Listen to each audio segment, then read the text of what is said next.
Assalamualaikum warahmatullahi wabarakatuh. Alhamdulillahi rabbil alamin.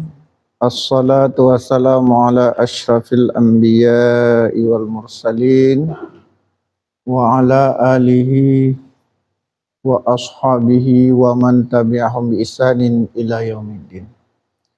Ibu-ibu yang dimuliakan oleh Allah, pengajian As-Sa'adah.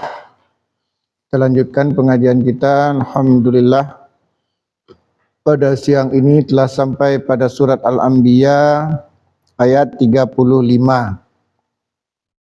Mari kita simak bersama-sama. A'udzu billahi minasy syaithanir rajim. Kullu nafsin dha'iqatul maut wa nabluukum bisyarri wal khairi fitnah wa ilaina turja'un. Wa idza ra'aka alladhina kafaru yattakhidunaka illa huzwa ahadha alladhi yadhkuru alihatakum wa hum bidzikri rahmanihum kafirun. Khuliqal insanu min ajal sa'urikum ayati fala tasta'jilun. Wa yaquluna mata hadzal wa'du in kuntum shadiqin. Ya.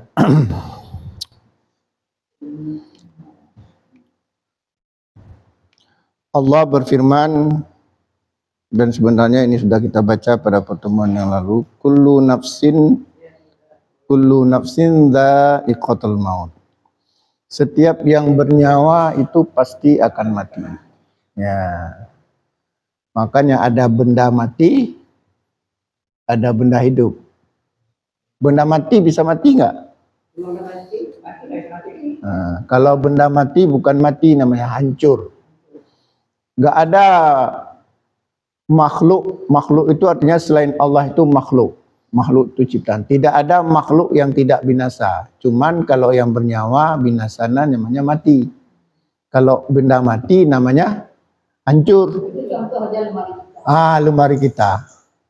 Siapa yang menghancurkan yang benda yang mati? Waktu. Waktu. Contoh lemari. Tidak berdaya menghadapi waktu. Ya, rayap itu kan penyebabnya.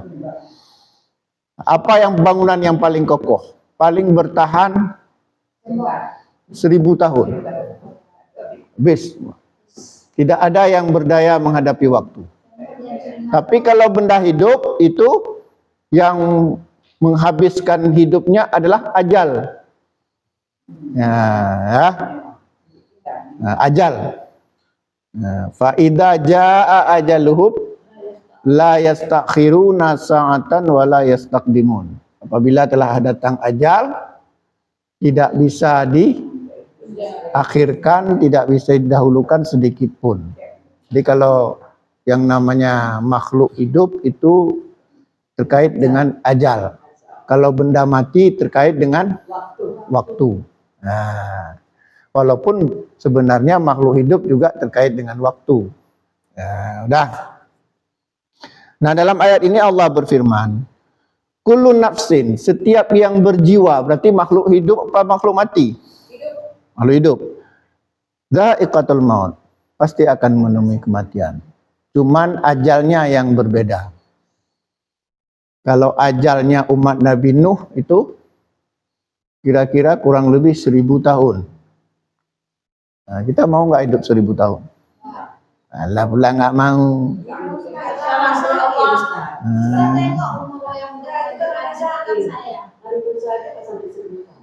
Kalau 1000 tahun berarti masa mudanya berapa tahun?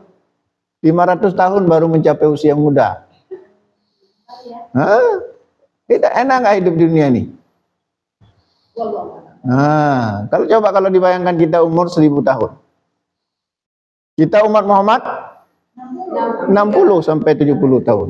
A'maru ummati ma baina as-sittina ila as-sab'an wa aqalluhum man yadudu dzalika. Umur umatku rata-rata antara 60 sampai 70 tahun. Amat sedikit yang melewati batas itu. Jadi kalau dari sisi umur kita kalah dengan umat-umat terdahulu. Nah, ya. Kalau begitu menangnya kita dari sisi apa?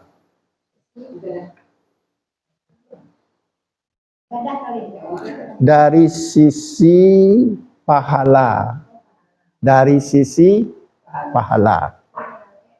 Nah, hanya umat Muhammad lah yang dilipat gandakan pahalanya. Sampai Nabi mengatakan al-hasanatu bi asri amsalihha ila sab'i mi'ah dhafin. Satu kebaikan dilipat gandakan 10 hingga 700 kali lipat. Jadi kalau umat terdahulu beramal untuk mencapai 700 kali lipat, berapa hari dia butuh waktu? 700 hari mungkin. Tapi umat Muhammad cukup sekali saja.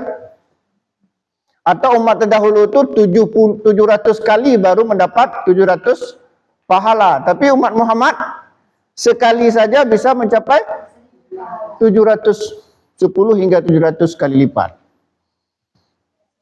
Nah, ya. 10.000. Nah. Jadi begitulah. Jadi kelebihan kita apa?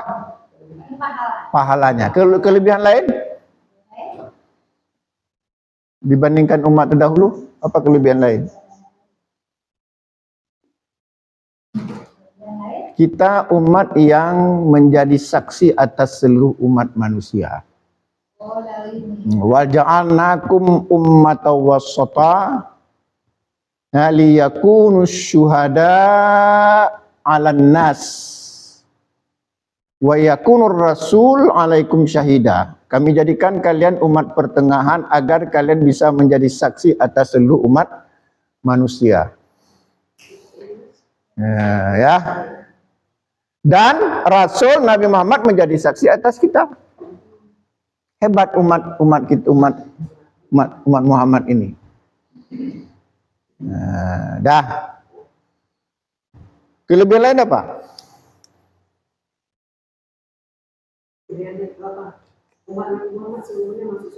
Kita umat akhir zaman.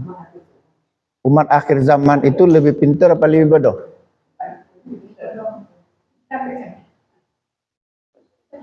Masa dulu ada nggak namanya Honda Supra? Nggak ada. Sekarang? Nah, mana lebih enak? Naik kuda apa naik Supra? Sekaya-kaya orang zaman dulu naik apa? Kuda. Pernah nonton film-film koboi itu yang tahun 18 itu naik kuda. Itu yang pakainya itu orang-orang kaya. Mana lebih enak daripada naik vario? Nah, itu belum kita dibandingkan dengan mobil Ibu Cut. Nah, jadi kelebihan ini kita menikmati keutamaan fi'ah akal. Umat akhir zaman, umat kita ini termasuk umat Muhammad ini dibandingkan umat-umat dahulu itu menikmati keutamaan akal. Ya enggak? Ada HP, dulu ada HP. Ada enggak mungkin misal Nabi Musa pakai HP menghubungi saudaranya Harun. Harun gimana? Ada enggak? Enggak ada. Nah, itu keutamaannya. Jadi kita jangan hanya kalau dari sisi umur memang kita kalah. Tapi dari sisi nikmat-nikmat yang lain kita menang. Orang zaman dulu itu kadang-kadang membuat rumah itu harus memahat gunung. Harus memahat gunung. Seperti kaum Samud, kaum Ad, ya, kaum Madian, ya, kaum Samud. Bentar dulu, satu kita bahas dulu. Itu mereka membuat bangunan di dalam gua. Capek nggak buatnya? Sekarang hanya cukup? Nggak, sekarang hanya gampang kali buat rumah. Ya, tapi kalau dari sisi keahlian tidak ada lawan, Ya, dari sisi keahlian memang kita akui ada beberapa kaum yang lebih unggul dari zaman sekarang, dari umat zaman sekarang. Ya, ada yang membuat kemah luar biasa bagusnya seperti istana, ya, seperti membuat bangunan di dalam batu, ya, itu kaum Samud, kaum Ad, kaum Madian hebat dalam hal-hal seperti itu, ya. Tapi ternyata mereka kufur nikmat, ya, kemudian dihancurkan oleh Allah. Nah, jadi kullu nafsin dha'iqatul maut, setiap yang bernyawa pasti bisa merasakan kematian. Nah, jadi oleh karenanya tidak ada makhluk apapun. Apa dimaksud dengan makhluk? Makhluk, setiap selain Allah itu makhluk. Makhluk itu artinya ciptaan. Yang membuat khalik. Khalik itu pembuat. Maka khalik itu, ya, disebutkan sebagai penyebutan untuk Allah. Khalik. Ya, salam. Ya, khalik. Nah, ya. Khalik itu Allah. Makhluk selain Allah, ciptaan Allah. Nah. Kalau benda hidup tadi pasti matinya bagaimana kalau makhluk hidup? Itu mati. Nah, ajal. Kalau benda mati? Waktu. Kayak apa? Kayak mobil lama-lama hancur oleh waktu. Nah. Wa nablukum bisyarri wal khairi fitnah, dan kami uji kamu dengan keburukan dan dengan kebaikan sebagai fitnah. Ini dalil yang menunjukkan kebaikan atau keburukan itu ujian. Fitnah di sini maknanya para ahli tafsir menyebutnya sebagai ujian. Ya, sebagai ujian. Ingat ya. Apa tadi? Kebaikan itu bisa jadi kesenangan, kebahagiaan, pokoknya yang happy lah. Kalau keburukan bisa musibah, penderitaan. Ternyata kebaikan atau kesenangan atau kebahagiaan atau penderitaan itu juga ujian. Sebagaimana sering saya jelaskan, Ibu, ya, yang namanya ujian itu ada kemungkinan lulus, ada kemungkinan gagal. Kalau diuji dengan kesenangan, bagaimana supaya lulus? Bersyukur. Nah, sekarang bagaimana bersyukur? Siapa tahu? Sudah pernah saya jelaskan dulu bagaimana cara bersyukur. Gimana proses bersyukur? Menikmati apa yang dikasih Allah. Jangan ada itu. Pagi, Ustaz. Mengerjakan yang paling mengerjakan, layakan yang Allah. Ada gitu. Udah pernah saya jelaskan dulu. Nah, coba dicatat. Ada dua langkah bersyukur. Pertama mengucapkan alhamdulillah. Yang kedua apa? Lupa. Mempergunakan apa yang kita dapatkan itu di jalan Allah. bahasa kayak gitu mana paham seorang kampung. Contoh gini ya, misalnya kita mendapat uang 1 juta. Cara bersyukur bagaimana pertama? Alhamdulillah. Yang kedua, mempergunakan uang 1 juta kepada yang diridhoi oleh Allah. Itu baru dikatakan bersyukur. Kalau misalnya kita dapat uang 1 juta, walaupun kita mengucapkan Alhamdulillah, tapi kita pakai untuk main judi, itu namanya kita kufur nikmat. Paham ya? Nah, dapat mobil kita. Pertama, bagaimana cara kita bersyukur dengan mobil itu? Alhamdulillah. Yang kedua,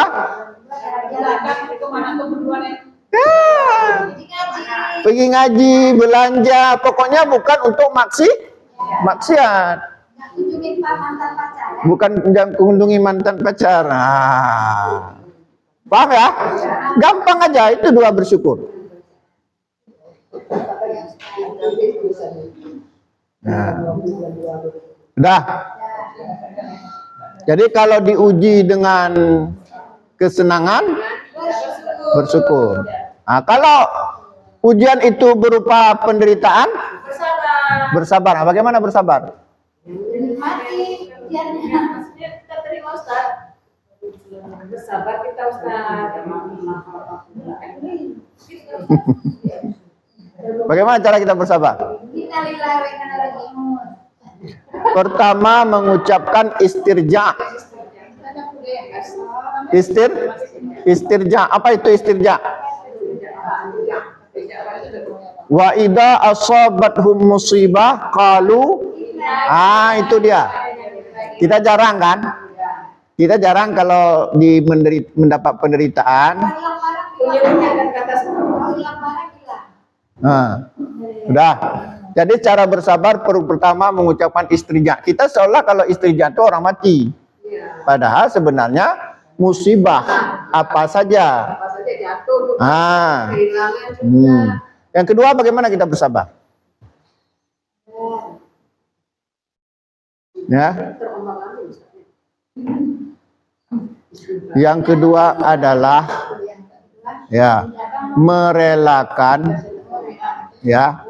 merelakan apa yang tercabut dari kita, yang membuat kita menderita. Relakanlah. Nah, kita serahkan kepada takdir. Nah, itu cara kita bersabar. Jadi pertama mengucapkan istirja. Yang kedua merelakan. Nah, jangan kita berkeluh kesah. Relakan saja. Ya. Relakan saja. Misalnya baru beli mobil, tiba-tiba mobil hilang, ya sudah, relakan saja. Kita meyakini itu sudah takdir Allah.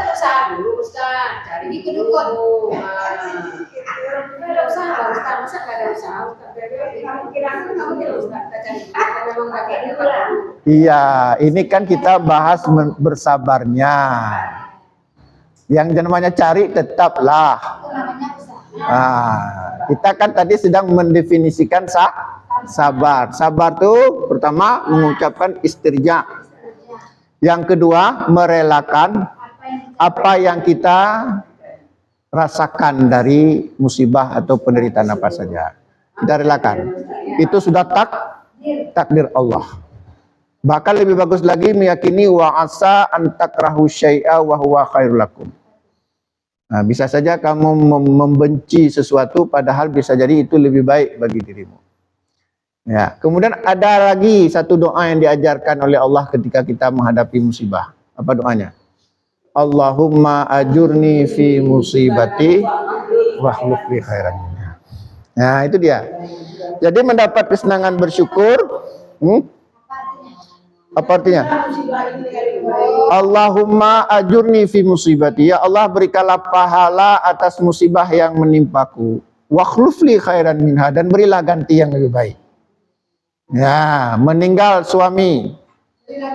Nah, yang bingkeng misalnya. Apa itu bingkeng? Nah, bingkeng. Suka memukul KDRT. Nah, kita berdoa pada Allah. Allah ganti dengan suami yang pengertian, yang baik, banyak. Meninggal istri yang mupepet misalnya. ganti dengan istri lain. Allahumma jurni fi musibati wa akhluf li khairan minha. Ada pernah satu kisah di masa sahabat. Ada seorang sahabat punya istri, bukan sahabat tabiin kayaknya. Dia punya istri cewek sekali. Dia tidak bersyukur pada suaminya. Tapi dia tidak ceraikan. Dia bersabar terus, bersabar. Lama-lama meninggal dunia istrinya. Meninggal dunia. Dia baca doa itu. Allah ganti dengan istri yang salehah. Ya, itu dia. Ya. Nah, inilah yang kata Nabi, ajaban lil amril mu'mini, menakjubkan sekali urusan orang mukmin itu. Inna amrahu kulluhu khairun, sesungguhnya seluruh urusannya semuanya baik. Walaysa dzaka li ahadin illal lil mu'mini. Tidak seorang pun mendapatkan hal itu kecuali seorang mukmin. Ada apa sampai Nabi mengatakan ajaban? Ternyata Nabi mengatakan in asabatu sara, hadis ini. Riwayat Imam Tirmidzi. In asabatu sara, jika orang mukmin atau mukminah itu mendapat penderitaan, fasabara, dia bersabar. Fakana khairallah, maka hal itu sangat baik bagi dirinya. Wa in asabaru dara, apa tadi saya katakan? Wa in asabatu sara, jika orang mukmin itu mendapat kesenangan, fasyakara, dia bersyukur kepada Allah, fakana khairallah, maka hal itu sangat baik bagi dirinya. Wa in asabatu dara, tapi jika seorang mukmin atau mukminah itu mendapat penderitaan, fasabara, dia bersyukur, fakana khairallah, maka hal itu juga sangat baik. Mendapat kesenangan, bersyukur. Mendapat penderitaan, bersabar. Jangan dibalik. Mendapat kesenangan, lupa daratan. Apa lupa daratan? Mendapat penderitaan, diuji dengan musibah, guling-guling di tanah. Udah 2 hari nggak mandi, bersedih saja, nangis saja. Itu berarti kita nggak lulus ujian. Nah, sekarang,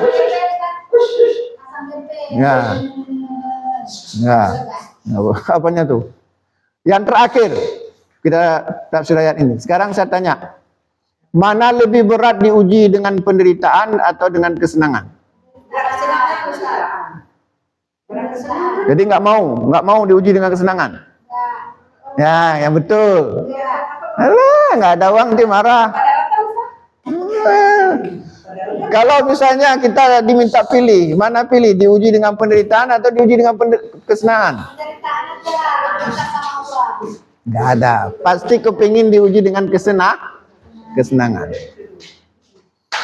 Dul, nggak ada manusia yang tidak suka dengan kesenangan. Misalnya kalau disuruh pilih, diuji dengan apa? Diuji dengan kesenangan atau penderitaan? Kita pilih kesenangan. Pasti. Pasti. Tapi ingat, sebenarnya lebih berat kesenangan. Apa buktinya? Nah, sekarang saya tanya, ketika orang diuji dengan penderitaan, seberat apapun penderitaan, apa kira-kira yang keluar dari mulutnya? Ya Allah, sakit kali ya Allah, pinggang nih ya Allah. Ya Allah, udah 2 hari nggak BL ya Allah. Udah seminggu nggak bisa BAB gitu kan. Tapi kalau orang mendapat kesenangan, apa yang keluar dari mulutnya?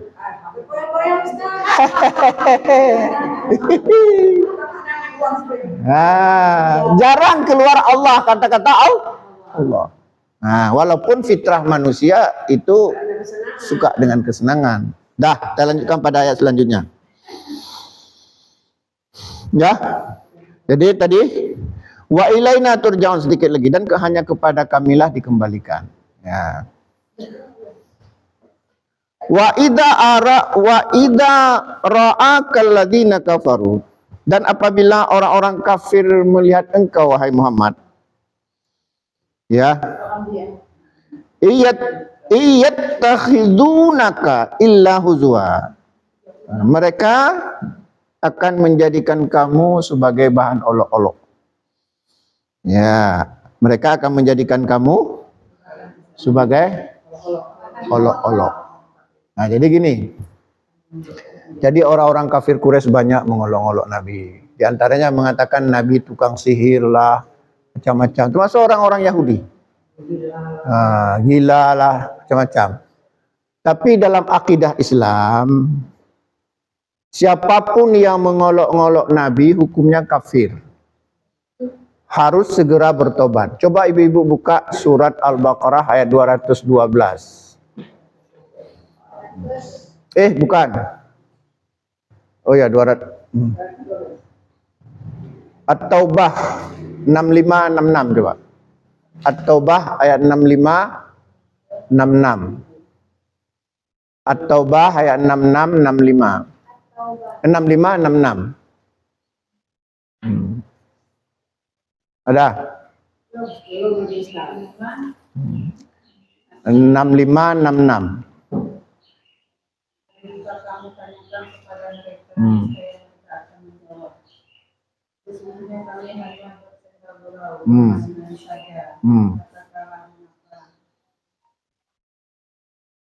Qul abillahi wa ayatihi wa rasulihi kuntum tastahzi'un la ta'tadiru.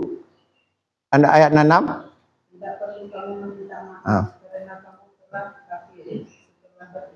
Itu dia. Udah sampai itu aja. Jadi 6566 At-Taubah. Kalau 65 itu bukan di awal ayatnya ya, di pertengahan. Qul, katakanlah Muhammad, abillahi wa ayatihi wa rasulihi kuntum tastahdiun. Apakah dengan ayat-ayatnya, dengan nabinya? Ya, abillahi wa ayati. Apakah dengan Allah, ayat-ayatnya, maksudnya Al-Quran, dengan rasulnya kamu memperolok-olok, kuntum tastahdiun, la ta'tadiru, jangan kamu minta maaf, kata Allah. Qad kafartum ba'da imanikum, sungguh kamu telah kafir setelah beriman. Nah, ini kadang-kadang kita suka sekali memperolok-olok, baik sengaja maupun tidak. Nah, contohnya apa? Kita membawa ayat-ayat Al-Quran dalam nyanyian-nyanyian. Padahal Al-Quran itu bukan untuk nyanyi-nyanyikan seperti itu. Nah, itu nggak apa-apa. Ini kadang-kadang kan bawa ayat Al-Quran kemudian disosokan, itu bisa jadi mengarah ke sana. Contoh ya, dulu ada lagu ini, Assalamualaikum, waalaikumsalam, lagu dangdut. Nah, itu nggak boleh. Karena Assalamualaikum itu istilah agama, nggak boleh dipakai sesuka hati. Itu nggak boleh.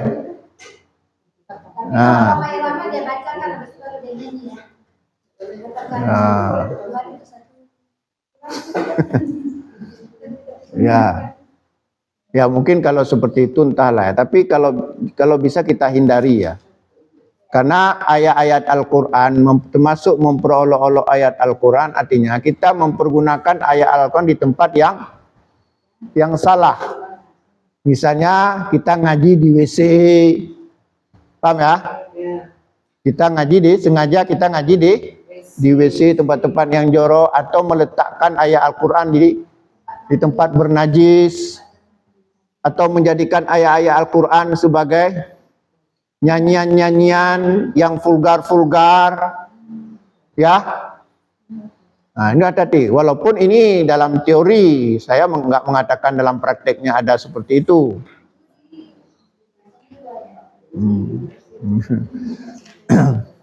Nah, itu tidak boleh. Jadi bisa jatuh kafir. Nah, jatuh kafir ini juga bertingkat-tingkat. Ada yang mendekati kekafiran, ada yang memang kafir, betul-betul kafir. Bagaimana keadaannya? Kalau ada yang tidak sengaja, tanpa sadar cenderung ke arah mengolok-olok, itu tidak sampai jatuh kafir. Itu dia hanya berdosa saja. Paham ya? Tapi kalau sengaja memang niat memperolok-olok seperti orang munafik, sengaja ingin menghina Al-Quran, itu jatuh kafir. Ya. Sengaja mempermain-mainkan. Nah, demikian juga dengan Allah, kan abillahi, dengan Allah. Ya, dengan Allah. Nah, memperolok-olok Allah. Misalnya mengatakan Aku sudah pasti masuk surga. Aku, atau mengatakan mana, atau mengatakan saya ini hebat seperti Tuhan. Ya, merendahkan Allah. Atau dengan rasulnya. Kita menghina Nabi. Itu kan banyak orang-orang kafir itu menghina-hina Nabi. Bahkan ada orang Islam sendiri itu yang agak sinis kepada Nabi. Misalnya mengatakan Nabi ya punya istri lebih dari satu, seolah-olah mengejek gitu. Padahal sebenarnya bukan seperti itu permasalahannya. Nabi punya banyak istri, ada beberapa istri itu. Kasusnya begini, ketika ada sahabat yang gugur di syahid, Nabi mengatakan kepada para sahabat, silakan siapa yang mengasuh anak yatim. Supaya anak yatim itu jangan ada yang tidak terurus. Ketika nggak ada yang mau, baru Nabi menikahi untuk mengasuh anak yatim. Kita nggak menikah dengan janda, anak yatim, kita usir, kita buang dia, kita taruh di panti asuhan. Kalau itu lumayan lah. Ini kadang-kadang ada yang menganiaya anak yatim, makanya ada istilahnya dulu ayah. Ya. Itu piatu. Ya, yang sengaja memang memakan harta anak yatim. Nah, sekarang menikahi janda, anak yatim nggak diurus, itu salah. Sebenarnya dibolehkan poligami di antara hikmahnya untuk mengurus anak yatim, supaya anak yatim itu punya ayah. Sekarang nggak, cuman mau mamanya saja, hartanya saja. Anak yatim dikasih ke panti asuhan. Ini salah. Sebenarnya ada dan akhlaknya yang ada. Ya. Ininya hawa nafsunya. Ya. Ustaz, kok yang bilang itu suara azan seperti gongongan anjing? Nah, itu juga menghina. Itu menghina. Ya. Jadi itu nak boleh ya. Jadi abillahi qul, katakanlah Muhammad, abillahi, apakah dengan Allah, wa ayatihi, dengan ayat-ayatnya, wa rasulihi, dengan rasulnya, kuntum tastahziun, kamu memperolok-olok. La ta'tadiru qad kafartum ba'da imanikum. Jangan kamu minta maaf kata Allah, sungguh kamu telah kafir setelah beriman. Termasuk juga kita suka bilang orang yang pakai cadar itu ninja. Nah, itu juga bagian dari memperolok-olok. Walaupun kita berpaham pakai cadar itu tidak wajib, kita artinya berbeda pendapat, tapi jangan kita memperolok-olok. Jenggot kayak kambing, jenggot Sairman kayak kambing. Nggak boleh. Walaupun kita bercanda-bercanda nggak boleh.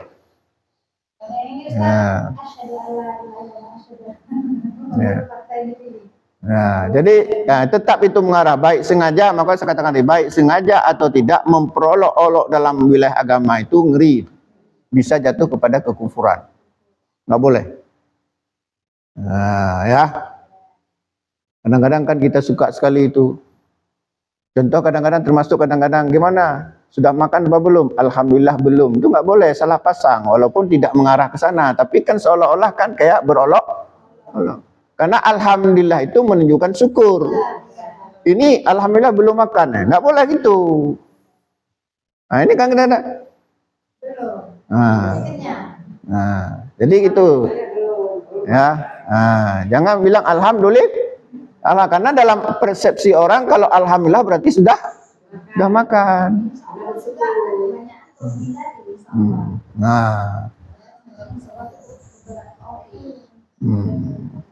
Ya. Kemudian ada juga, coba ibu-ibu buka surat Al-Baqarah ayat 112. Ya. Surah Al-Baqarah ayat 112.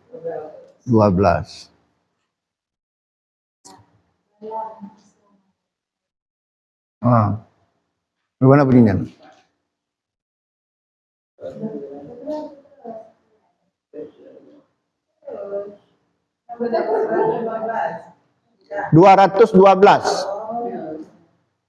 Surat Al-Baqarah ayat 212. Tidak, barang siapa menyerahkan diri sepenuhnya kepada Allah dan dia berbuat baik, dia mendapatkan pahala di sisi Tuhannya. Dan tidak ada rasa takut pada mereka. Dan mereka tidak bersedih. Kehidupan dunia dijadikan Nah, 212 PD kali. Ya. Zuyina lilladzina kafaru al-hayatad dunya wa yaskharuna minal ladzina amanu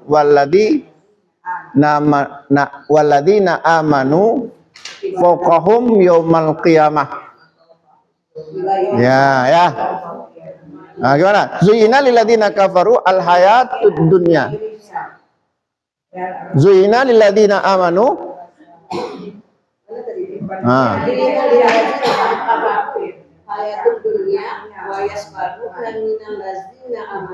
Walladzina taqaw fawqahum yaumal qiyamah. Ya. Zuyina lilladzina kafaru al-hayatud dunya. Di kehidupan dunia ini dijadikan indah oleh setan dalam pandangan orang-orang kafir. Ya. Wa yaskharuna minal ladzina amanu, dan mereka memandang rendah orang-orang beriman. Nah, itu memperolok-olok orang beriman. Apa itu pakai jilbab kayak nenek-nenek? Apa itu salat menghabiskan waktu? Ya, apa itu puasa? Menyiksa diri. Nah, ya. Apa itu haji? Menghabiskan uang. Dia tidak tahu hikmahnya yang luar biasa. Ya. Hikmahnya yang membuat jiwa itu subur. Ketenangan yang luar biasa, keindahan yang luar biasa. Yang tidak bisa dicapai oleh manusia manapun. Ya, zuyina lilladzina kafaru al-hayatud dunya. Kehidupan dunia dijadikan indah dalam pandangan orang-orang kafir. Wa yaskharuna minal ladzina amanu, dan mereka memandang rendah orang-orang beriman. Ya. Walladzina taqaw fawqahum yaumal qiyamah, dan orang-orang yang beriman tadi, orang-orang yang bertakwa, dia hari akhirat akan menjadi orang yang tinggi derajatnya. Sementara orang-orang yang memuja-muja dunia, yang menghina-hina orang beriman, akan menjadi hina di akhirat. Ya.